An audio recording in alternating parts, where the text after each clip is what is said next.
మన వారాహి సిల్వర్ జ్యువెలరీలో అద్భుతమైన ఆఫర్స్ పొందండి మరియు కారు గెలుచుకునే గొప్ప అవకాశం. సీఎం రేవంత్ చిట్ చాట్లో కొన్ని కామెంట్స్ చేశారు. కేసీఆర్ లేకపోతే నేను చేసిన మంచి పనులు తెలిసేవి కావు అంటూ కూడా రేవంత్ చెప్పారు.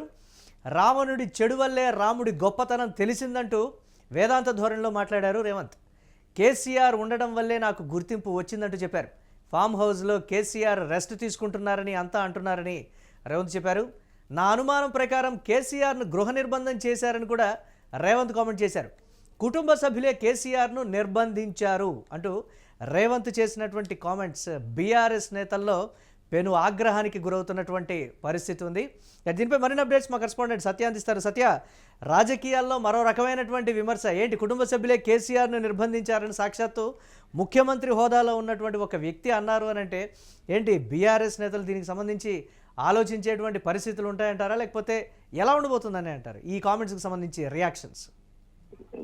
రేవంత్ రెడ్డి చిట్ చాట్ లో భాగంగా కొన్ని సంచలన ప్రకటనలతో పాటు కొంత కేసీఆర్ పైన ఆసక్తికరమైనటువంటి వ్యాఖ్యలు చేసిన పరిస్థితి అయితే కనబడుతుంది. ఖచ్చితంగా ఏదైతే ఆయన చేసినటువంటి కొన్ని పనులు అయితే కేసీఆర్ లేకపోతే మరి నేను ఎట్లా అంటే మంచి వాళ్ళు ఉన్నప్పుడు చెడ్డవాళ్ళు మంచి వాళ్ళు అనే ఒక తేడా ఉన్నప్పుడు మాత్రమే కొంతమంది వెలుగులోకి వస్తారు. దాంట్లో భాగంగానే మరి కేసీఆర్ లేకపోతే నేను లేను అంటూ కూడా ఆయన తెలిపిన పరిస్థితి అయితే ఉంది.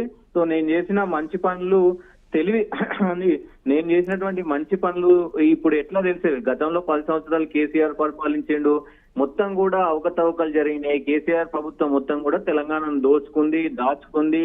మొత్తం కాళేశ్వరంలో కావచ్చు, వాళ్ళు ఫోన్ ట్యాపింగ్ కావచ్చు, మొత్తం ఈ వ్యవహారానికి ఏదైతే ఢిల్లీ లిక్కర్ స్కామ్ కావచ్చు, ఇవన్నీ కూడా పెద్ద ఎత్తున ఈ కార్ రేస్ కావచ్చు, వీటన్నిటితో కూడా మాట్లాడుతూ అంటే వాళ్ళు ఒకవేళ ఇట్లాంటి పనులు చేయకపోతే అంటే చెడు పనులు చేయకపోతే రేవంత్ రెడ్డి అనే వ్యక్తి అసలు లేడు అంటూ కూడా ఆయన చెప్పిన పరిస్థితి ఉంది. దాంతో పాటు రావణుడు చెడు చేశాడు, సో అందుకే రాముడి గొప్పతనం తెలిసింది అంటూ కూడా కొంత మరి మాట్లాడిన పరిస్థితి ఉంది. సో కేసీఆర్ వల్లే ఎవరు అవునన్నా కాదన్నా కేసీఆర్ వల్లే నాకు గుర్తింపు వచ్చింది అంటూ కూడా ఆయన వ్యాఖ్యలు చేసిన పరిస్థితి ఉంది. ఇప్పుడు ఏదైతే అసెంబ్లీకి సంబంధించినటువంటి విషయాల్లో కూడా కొన్ని బిల్లుల విషయాల్లో మరి ఈ కొన్ని అంశాలకు సంబంధించి కూడా ఆయన ఈ చిట్ చాట్ లో భాగంగా మాట్లాడిన పరిస్థితి ఉంది.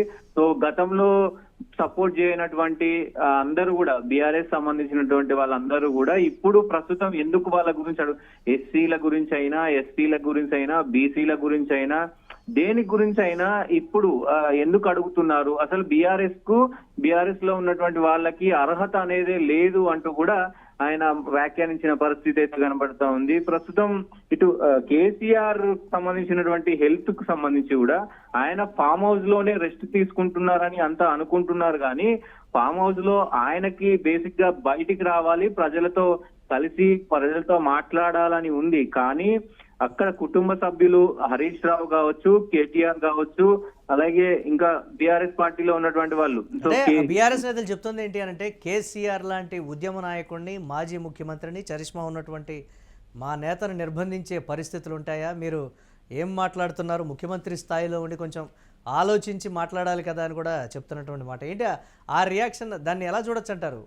రేపటి నుంచి బీఆర్ఎస్ నేతల రియాక్షన్స్ ఏ విధంగా ఉంటాయి? మాటల దాడి జరగబోతోంది అనేటువంటి మాట నిజంగా నిర్బంధించారా అనేటువంటి ఒక ప్రశ్న కూడా ఉత్పన్నమవుతోంది కదా. సరే, కార్యకర్తల్ని కలుస్తున్నారు, అక్కడ కుటుంబ సభ్యులతో వారు అక్కడ రెస్ట్ తీసుకుంటున్నారు ఆరోగ్య పరిస్థితి రీత్యా అని అనుకున్నప్పటికీ కూడా ఈ కామెంట్స్ని ఎలా చూడాలంటారు మనం? డెఫినెట్ గా మీరన్నట్టు అటు బీఆర్ఎస్ వాళ్ళు కూడా ఆరోపిస్తున్నట్టు అయితే గతంలో కూడా రేవంత్ రెడ్డి ఇలాంటి కామెంట్ చేసిన పరిస్థితి ఉంది. అయితే దీనికి సంబంధించి ఎందుకు మరి కేసీఆర్ ని బయటికి రానివ్వట్లేదు అనే దాని విషయానికి వస్తే గనక గతంలో 2018 ఎన్నికల తర్వాత అంటే బీఆర్ఎస్ అధికారంలోకి వచ్చిన తర్వాత సో కేటీఆర్ ముఖ్యమంత్రి అవుతాడు అనేది కొంత స్పెక్యులేషన్ వచ్చింది. సో ఎమ్మెల్యేలకు సంబంధించినటువంటి అంటే కేటీఆర్ ని ముఖ్యమంత్రి చేస్తే ఎలా ఉంటది అనేది కూడా అందరినీ అడిగి బీఆర్ఎస్ పార్టీలో అందరినీ అడిగిన పరిస్థితి ఉంది. ఎమ్మెల్యేలే బాహాటంగా కొంతమంది కొన్ని చోట్ల మరి అప్పుడు 2018 ఎలక్షన్స్ విన్ అయిన తర్వాత కూడా కొంతమంది ఎమ్మెల్యేలు మా సీఎం కేటీఆర్ అంటూ కూడా మరి వ్యాఖ్యానించిన పరిస్థితి ఉంది. సో దాని తర్వాత 2023లో సో ఇక్కడ మరి ఓడిపోయిన తర్వాత సో మళ్ళీ ఒకవేళ ఎలక్షన్స్ వస్తే గనక సో మరి కేటీఆరే ముఖ్యమంత్రి అవుతాడు కాబట్టి కావాలనే ఇటు హరీష్ రావు ఇటు కేటీఆర్ ఇద్దరు కలిసి ఆయన్ని బయటికి రానివ్వట్లేదు. సో కేసీఆర్ కి ఏమో నేనున్నన్ని రోజులు నేను ఎంతకాలం బతికుంటే అంతకాలం నేను తెలంగాణకు సీఎం గా నేనే ఉంటాను, బీఆర్ఎస్ పార్టీ నుంచి గెలిస్తే నేనే ఉంటాను అనేది ఆయన ఆకాంక్ష. కానీ ఇక్కడ కేటీఆర్ హరీష్ రావు ఇద్దరు కలిసి సో మేమంటే మేము అని ఇద్దరు పోటీ పడుతున్నారు, అందుకే రానివ్వట్లేదంటూ కూడా అటు రేవంత్ రెడ్డితో పాటు మిగతా మంత్రులు కూడా మాట్లాడుతున్న పరిస్థితి అయితే ఉంది. కానీ ఇక్కడ బీఆర్ఎస్ వాళ్ళు కంప్లీట్ గా దాన్ని అపోజ్ చేస్తా ఉన్నారు.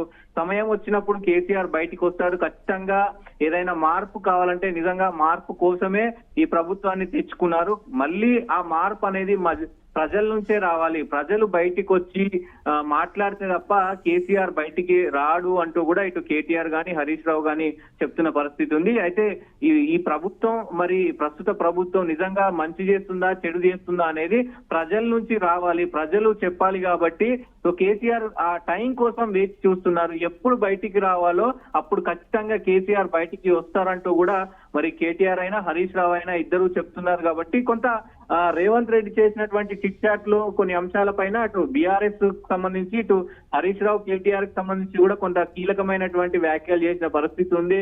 గతంలో కూడా రేవంత్ రెడ్డి హరీష్ రావును అయితే పిల్లి ఎట్లా అంటే గొర్రె ఎట్లయితే కషాయాన్ని నమ్ముతుందో హరీష్ రావును కూడా కేటీఆర్ అట్లనే నమ్ముతున్నాడు అనే కోణంలో కూడా మాట్లాడిన పరిస్థితి ఉంది. అంటే మొత్తం పార్టీలో ఎవరికి వారికి చిచ్చు పెట్టే ప్రయత్నం కావచ్చు, రాజకీయంగా ఆయన మంచిగా ఉండడానికి, రాజకీయంగా ఆయన పార్టీ ఆయన మంచిగా ఉండడానికి ఎదుటి పార్టీలో ఎట్లా ఉన్నారు ఏంటి ఇట్లా స్పెక్యులేషన్స్ మనం క్రియేట్ చేస్తే గనక మరి ఆ పార్టీలో ఎట్లాంటి సిచ్యువేషన్స్ వచ్చే అవకాశం ఉంది అంటూ కూడా సో మరి ఈ వ్యాఖ్యలు చేసినట్టు తెలుస్తా ఉంది. ఏదేమైనప్పటికీ బీఆర్ఎస్ నేతలు రేపటి నుంచి వరుసబట్టి మరి దానికి కూడా కౌంటర్స్ ఇచ్చే ప్రయత్నం ఖచ్చితంగా చేస్తారు. Murali right, thanks for updates Satya. ఇక సీఎం రేవంత్ రెడ్డి చేసినటువంటి కామెంట్స్ బీఆర్ఎస్ నేతల్లో తీవ్ర ఆగ్రహానికి అయితే గురి చేస్తున్నటువంటి పరిస్థితి ఉంది. చిట్ చాట్లో ఆయన మాట్లాడినటువంటి మాటలు కేసీఆర్ లేకపోతే నేను చేసిన మంచి పనులు తెలిసేవి కావు అనేటువంటి మాట. రావణుడి చెడు వల్లే రాముడి గొప్పతనం తెలిసిందని కూడా రేవంత్ అన్నారు.